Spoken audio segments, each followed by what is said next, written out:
Ion Tekrawala સ્કૂલની માન્યતા રદ કરવા ડીઈઓ દ્વારા શિક્ષણ વિભાગને પત્ર લખવામાં આવ્યો છે. ગ્રાન્ટેડ શાળામાં સેલ્ફ ફાઇનાન્સ વર્ગો ચાલતા હોવાથી બંધ કરવા માટે પત્ર લખવામાં આવ્યો હતો.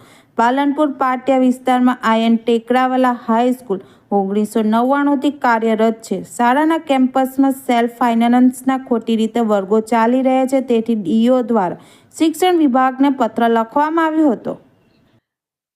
હું શ્રીમતી ફોરમબેન દલાલ. હું સત્યસાઈ એડ્યુકેશન ટ્રસ્ટ સાથે છેલ્લા 10 વર્ષથી સંકળાયેલી છું.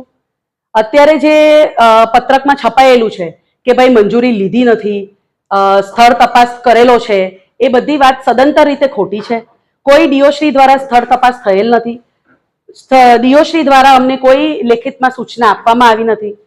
અને અત્યારે અમારું જે આયન ટેકરાવાળા ઇંગ્લિશ મીડિયમ એની મંજૂરી અમને જૂન 2024માં ગુજરાત સચિવશ્રી દ્વારા ગુજરાત માધ્યમિક અને ઉચ્ચતર માધ્યમિક બોર્ડ દ્વારા નિયમો અનુસાર મળેલ છે. એટલે જો ડીઓશ્રી આવી ભલામણ કરતા હોય બોર્ડને કે આપણે સેલ્ફ ફાઇનાન્સ શાળા બંધ કરી દેવી જોઈએ, તો એના માટે જવાબ આપવો અમે એના માટેની સ્પષ્ટતા બોર્ડ સાથે કરીશું. પરંતુ ધોરણ 9 થી ઉચ્ચતર માધ્યમિકની ઇંગ્લિશ મીડિયમની શાળા ની મંજૂરી લેવા માટેની કેમ આગળ કેટલા વર્ષથી શાળા ચાલતી હતી ઇંગ્લિશ મીડિયમ? હા, ઇંગ્લિશ મીડિયમ શાળા 2016 થી કાર્યરત છે. 8મા ધોરણ પછી 9મું ધોરણ આવ્યું એટલે બાળકોને તો અમારે કેરી ફોરવર્ડ કરવા જ પડે.